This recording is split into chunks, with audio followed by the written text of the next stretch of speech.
friend of mine for becoming a board member with the Chamber of Commerce. We all know him, Ian McDonald. Thank you very much for everything that you do in our community, the support you give through KPMG. So, Ian, congratulations on becoming a board member at the Calgary Chamber of Commerce. So now that I got that big announcement out of the way, I want to dive right into today's conversation because it is going to be something that is extremely important not only to me, but probably to many children and adults out there. No, I'm just thinking this didn't start. Oh, there we go. Now it is. Okay. That's the thing of doing live. You just never know. So after the big Ian McDonald announcement, I want to dive into this. Curtis, you and I have known each other for a couple of years now, Mhm. and how are you today? I'm doing great. I'm doing great. It's Wednesday. This is kind of like the Super Bowl month for us because there's so many great events that we're a part of and spreading awareness in what we do and celebrating fatherhood. Isn't that the truth, right? Like I made a post here a little while ago. Both of our oldest daughter who works with you at your other job at the Cactus Club. Yeah. Our youngest daughter is graduating grade 9. Our oldest off to university. And the post I made is like the biggest thing and the most precious thing to me in my life right now, and has been for the last 18 years, has been being a father. And that is just something that is so important to me. I was a young man when I started coaching hockey and a lot of sports, and I saw how some of the parents affected their kids, and I still see it today being around sports and softball. And we not only Kathy and I have tried to do many different things, not only just say that we do it, give back to charities. We love the brown bagging it. A lot of the things we do are around children and supporting children. So I want to hear a little bit about your background and why, you and Steve, founded, Day One Dads. Yeah, no, it's so Steve and I have been best friends for 25 plus years.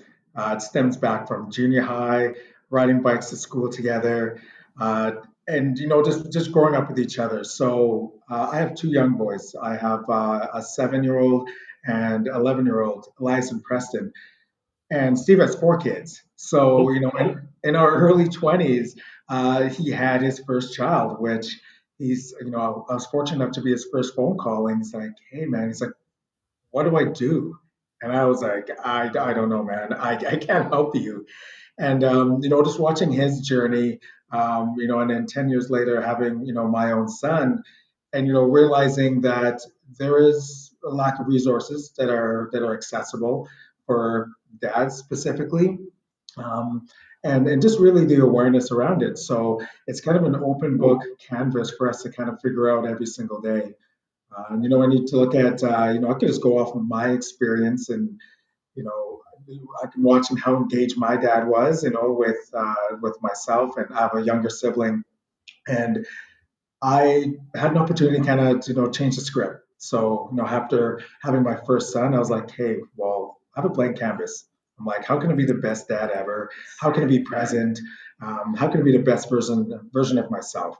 So between Steve and I, we really relied on each other, and we created a community and a bond for us. And say, hey, if we're experiencing this, I'm sure other dads are too.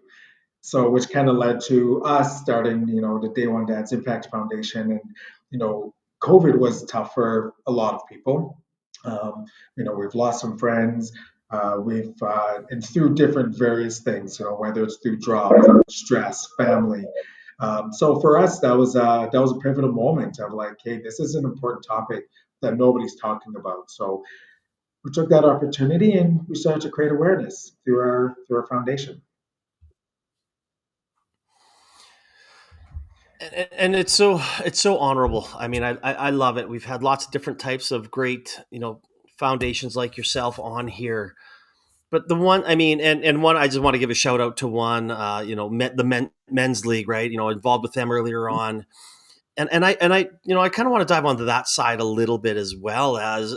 is sometimes as men we're idiots, and I mean, we Not sometimes wrong. we don't think of ourselves first, right? We think about everybody else. I can't speak for everybody else, but I think of what I do. Sometimes, for 49 years, I made sure everybody else was okay rather than me, and it took an impactful situation with my wife and having a mental breakdown to really realize, that I have to look after myself too, Yeah. and I think that, even though you push it on your kids, I'm sure your kids probably see things like that. Your kids see that maybe dad is struggling, or he's not asking for help, so maybe they won't ask for help. So I Yeah. guess in your foundation, do you see a little bit of that, within fatherhood? Yeah, no, definitely. And one thing I really try to embody with my kids is knowing when to ask for help. And it's interesting because, a lot of emotions, or the way kids are raised, it carries on through their adulthood, right? And it's something that I really notice, and I try to embody that with my kids. And I kind of turn the camera back to myself and be like, okay, am I doing that? Am I asking for help? When the emotions are raging and bottling up. So you're right. I think, I do notice that, more and more men will speak up. I think men are fixers. We like to problem solve, and I think that becomes a challenge because we try to fix ourselves and then we don't ask for help. We actually need help. So, as once we kind of launched this foundation and the really impact that we noticed through our care card program, which I'll explain a little bit more later. But through that program, it's really interesting because 76% of our users are men, which is really cool to see. We do have a lot of women, female followers, and they're the ones who are nudging their boyfriends and their husbands, being like, "Hey, take a look at this. Did you see this? You should follow these guys." And other great organizations. They're doing a lot of great things, and I think the more and more we can get out there and create stronger communities, everybody will find their niche. But I think for us, all we want is men to start conversations, and becoming, better listeners, because sometimes there's an underlining cry for help, and we've missed that mark, in how we support each other. I think that's such a valid point. What you just said. It takes a lot for a guy to ask for help, and all the conversations that I've had, especially since becoming an entrepreneur and having my own personal struggles, is that asking for help. And I say it all the time. I talk about it. Asking for help is not a sign of weakness, and when somebody does reach out, it's more about listening, not about saying, "Oh yeah, I went through that too," and trying to talk more about yourself. Yeah. So having somebody, and when somebody is, and this is me spending a lot of time with mental health advocates and hosting courses, and understanding that listening is such a big part of that first step when somebody does reach out. Mhm. Yeah, no, I agree. I think, I was listening to a podcast a couple of days ago with Simon Sinek, and he started this thing called like, "Hey, you got 8 minutes," and all someone needs is 8 minutes for someone just to listen. They don't need advice. They don't need anything. And I think starting that culture is huge because sometimes, yeah, I just need to vent, I need to rant, and I just need somebody just to listen. But getting that off my chest, I think, is the most important part, right? And for our foundation and how we kind of we want to be the conduit to resources that exist. So when we look at our care card program, for dads, for moms, and eventually we're creating a platform for kids and coaches. But I think that's important is, us as listeners, we're not always the professionals, but we can give some sort of direction for those individuals. And I think that's the most important part is how do we bridge that point of access, create as many doors for someone to walk No, absolutely, and that's it. You're here to listen, and then you're here to guide. You're not here like, by no means am I a mental health expert or anything along those. But if somebody feels comfortable opening up to me for that first step, I've had three suicide talks with entrepreneurs. The first one I handled, I wasn't expecting it. All of them I wasn't expecting, and then the next two, after seeking help myself and finding out what I should do, I sat in the car and called the suicide hotline with them. So they got the help right away rather than me just saying, hey, let's, call somebody, right? Let's do it now. I'll do it with you. I'll sit in your car. And again, that's, little things like that go a long way when somebody is asking for help. And it's not easy out there. Like, it's not easy being a dad. It's not easy being a parent. And sometimes the stresses of that, can be extremely overwhelming. Yeah, absolutely. And I think life in general is overwhelming in a sense. And it's for Steve and I. We had a few mutual friends, unfortunately, passed away by suicide during the pandemic, and that's one of the most important resources that we have on our card is a suicide prevention. Not only just a hotline to get the access to, but me as an individual to learn of how to um, navigate those type of conversations, right? And again, I'm not the professional, but there's a lot of great resources out there, and to be able to consolidate it into one um, clickable area, I think that's where the access point comes in, and help create the awareness and have everybody else become the driver as well. And yeah, and I agree. The awareness and being out there and talking, making sure it's as Tyler Smith says, from a survivor of the humble Broncos, it's okay not to be okay. And I love that phrase, and I wear his shirt everywhere. And I should be having a Hey Dad shirt on. I can't believe that. I don't I guess you know, want. but what I want to I know. I don't know how I don't have it.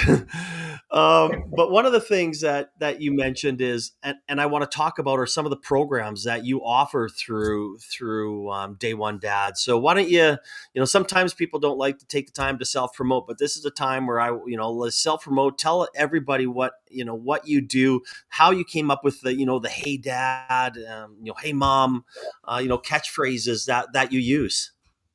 Yeah. So it all started again with just resources. And for us, we, it's like, how do we consolidate some of this information, life experiences for us? So what we did was we curated it to a card.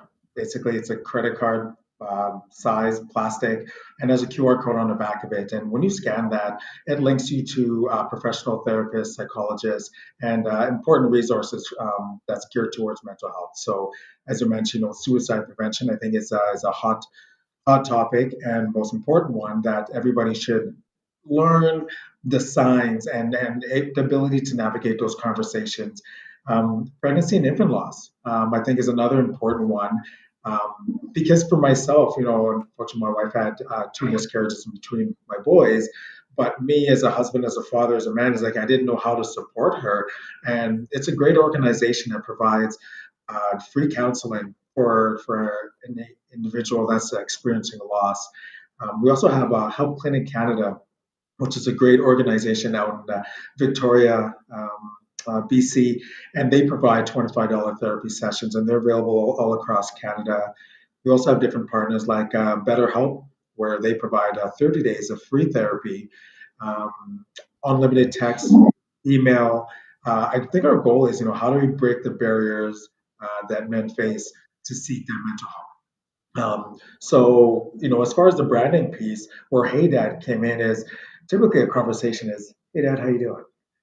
Hey mom, how's it going? And Right. uh, and it becomes an instant icebreaker. Just wearing their apparel, walking down the street, people are like, "Oh, hey, Dad," and what is it about? So then we took it a little bit further, and we make sure that our apparel becomes an access point. So Dave, you could be wearing our hat, you could be having a conversation.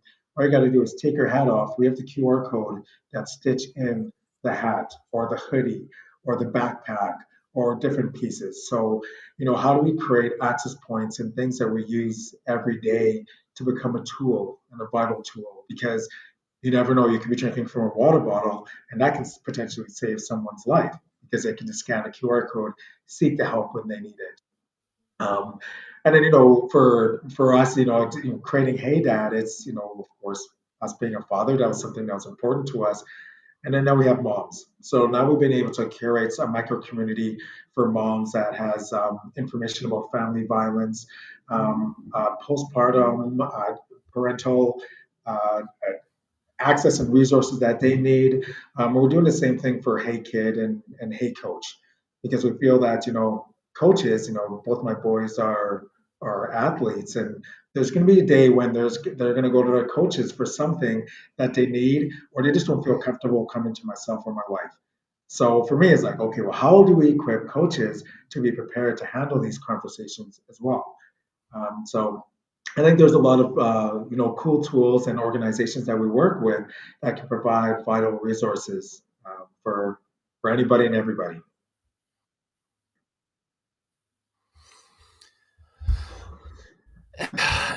And again, for anybody that wants any more information, just go straight to the website.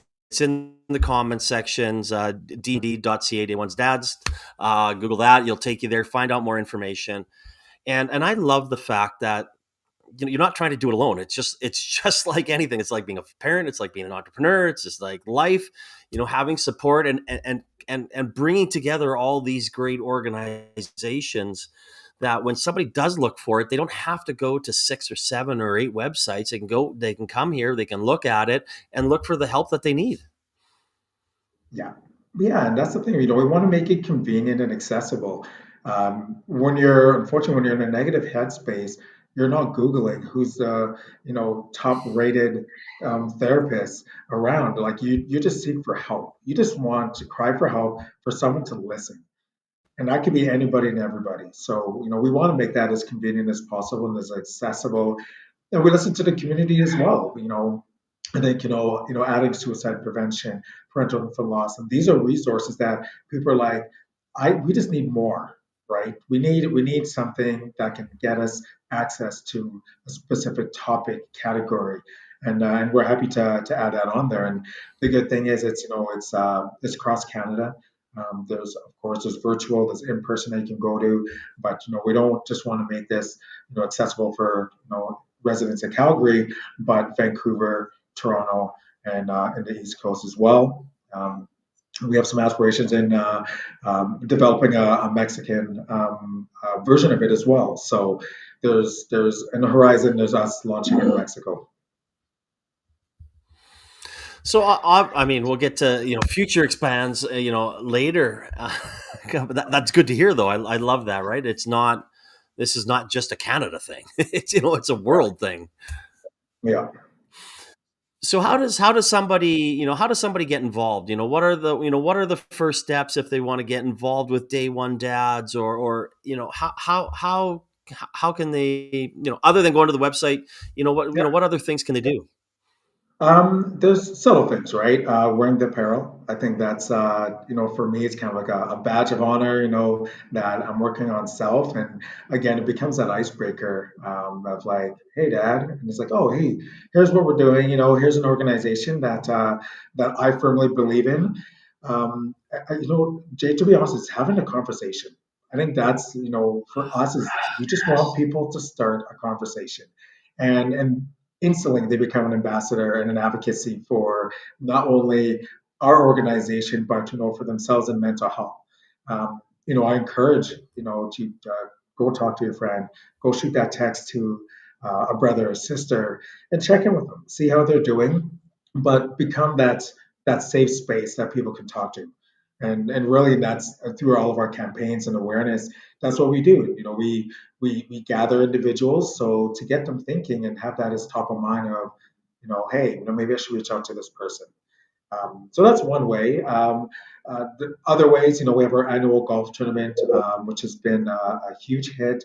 We've been fortunate enough that we sold out in about 48 hours this year and last year, 6 months ago. So, which is really cool to bring these larger organizations together to talk about, these important topics. And again, creating that awareness piece. So we'll do little things from renting on a movie theater, donating the tickets to families, bringing families together, give them a reason to bond and get together. But more importantly, talk about the mental health piece. I'm having conversations with my 7-year-old and my 11-year-old. What's that? And I feel like that's a tool that I wish I learned at a very, very young age, and just to be a little bit more aware of that. And again, asking for help. Yeah, I definitely have to get into the golf tournament next year. That's for sure. Yeah, no, But absolutely. No, it'd be great to have you but there. oh, and one of the things that I mentioned earlier on, saying, I became a young coach in hockey, and, coached up into the dub, and when I was around, I probably wasn't ready for it myself when I was, 20, 21, 22, and seeing how fathers, parents interacted with their kids. And it ingrained in me how I wanted to be a father when I saw some of the way people acted, the way they pushed their kids, the way they did it. Yeah, And it's always been there for me. And I know both of our girls are great softball players. They had to go through the challenge of their mom as well, and we did that together. We talk about it, we're open about it, and it doesn't matter what the topic is. It is one of those things that, and I truly believe it's because of what I saw earlier on, that, and Kathy's on the same page, is that we want to have these conversations, whatever it is, whether it be about alcohols or sex or drugs, or pick a topic that's going to be very stressful for them going through their 13 to 18-year-old selves, yeah, and discovering a lot of different things that are going on in life. So those conversations, and talking is, and what you just said there, talking is so important, and just listening and being there. yeah. No, absolutely, right. It's starting that conversation and being that person that they can go to. And again, life has its ups and downs and it has its challenges. As we kind of navigate things, it's we don't know everything. There's no book out there that we can read, and we just take it day by day. But having good support, whether it's a parent, it's a best friend, it's a relative, but having mentor kind of really to help guide you and make sure that you're going in the right direction. Everybody needs a shoulder to cry on, right? I mean, I've had my best friend since we were 5 years old, right? Like, he's one that been there for me for everything, right? Yeah. It doesn't matter, a lot of bad, and a lot of good, right? But just having somebody that you can send that text, and it might sound stupid, but even having a 5-minute text conversation with them, it's so important to me. And we're both fathers of two kids around the same age, and Yep. and it makes such a difference. Yeah, I think having the conversation does two things. It ensures that you're not alone, and sometimes as dads, we feel isolated. In the first couple of years of having both my boys, I felt like I was kind of the only one going through this journey of, well, I used to just go be able to pick up and go hang out with my friends, right? I used to go and play around the golf anytime I wanted to. And I can't do that anymore because, parenthood becomes this selfless thing. It's like, I got to put my kids, before me and all that. So, but also the conversation, it fills your cup. I always tell everybody, it's like, what are you doing to fill your cup? Because like you said, that text message, that phone call, all of a sudden you're just like, okay, great. I feel better. So that's what I encourage everybody to do, and that's a best practice that I try to embody is who are the individuals that fill my cup and that recharges me and re-energizes me. I love that. I mean, I call it me time, and I have some me time for me this afternoon. The fill the cup is way better, and you can, and that would Yeah. look better on a t-shirt too. Sounds like a branding opportunity. Exactly. Derek's listening right now, so I'm sure he's already trademarked it, right? I love that. Uh, but I mean, again, anybody wants some more information about the Day One Dads, click on the link in the comment section, take you directly to their website. I guess, is there anything before we go on to the next question that you want to say about Day One Dads? Is there anything that you need as a foundation? Other, you said buy the gear, but Yeah. what does Day One Dads need? Well, for us, we've noticed a huge trend when it comes to care cards. And we kind of package it in a way where it's more than just a 1-800 number on a piece of paper. If mental health is important, as a community, you say it takes a village to raise a child. Well, it also takes a village to help when someone is struggling, because what if that person can no longer work, right? That person has an ability to cook for themselves. So it really takes everybody in the community to come together to make sure that that person is on that road to recovery. So, to answer your question, how can you support and help? Donations. We take donations and we put them towards care cards, and those care cards we distribute. So right now we're about 50,000 access points. So that's care cards, merchandise that are out there, that's out there in the world across Canada. There's some in the states, but that is how we support our community.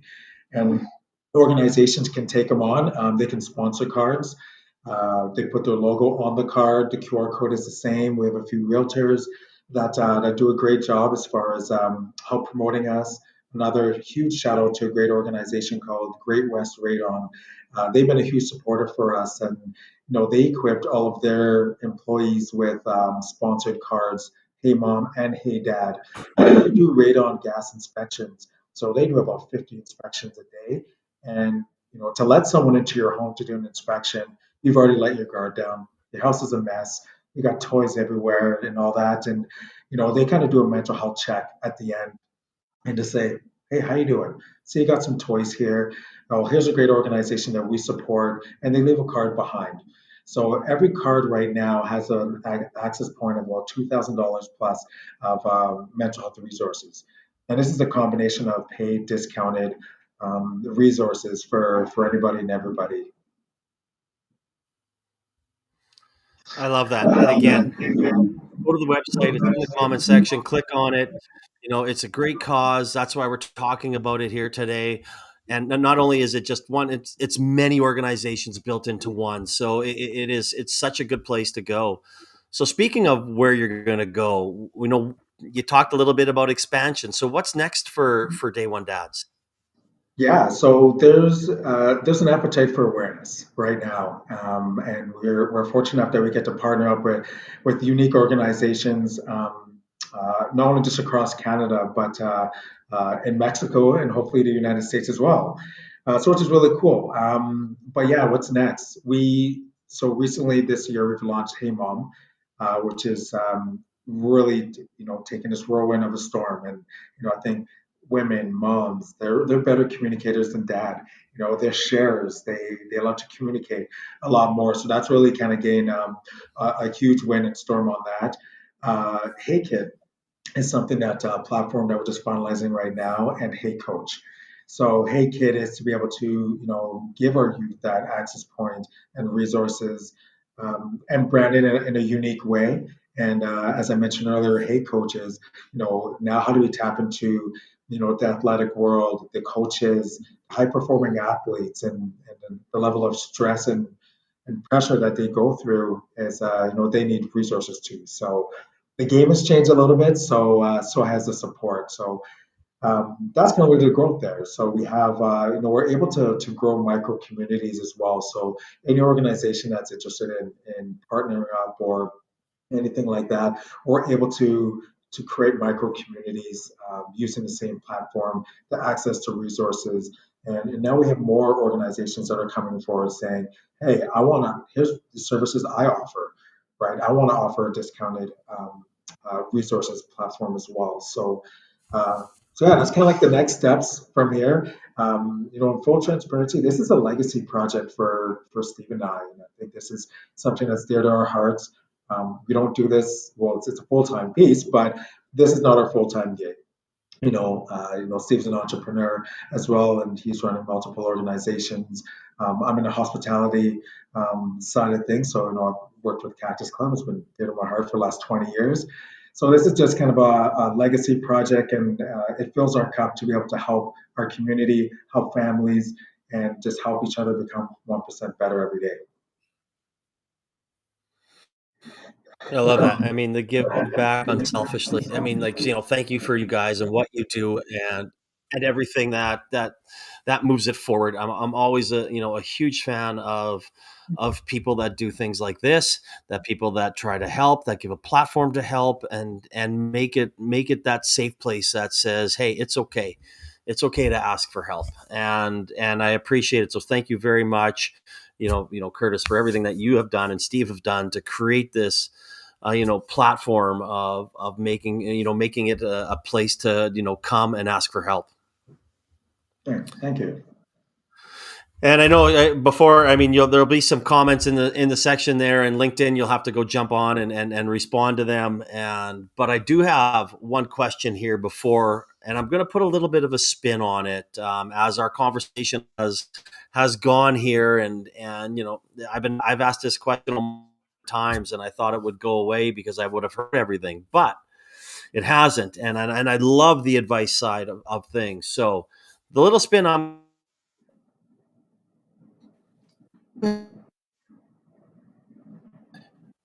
encouragement for somebody to come forward and ask for help, what would that be? Ooh, I think it's you got to find that right person, right? Who's willing to listen. I think everybody has a unique way I guess you can say, the cry for help. But it's taking the time and listening without the intent to respond, and just truly be engaged and present. I think eventually kind of create the courage in those individuals who are trying to, because we can tell if someone is being present. I can't say I'm present unless my kids, my wife, and everybody else says that I am. So um, trying to get that courage out of them, but also lead by example, right? When I see myself acting and asking for help and being that support, encourages others.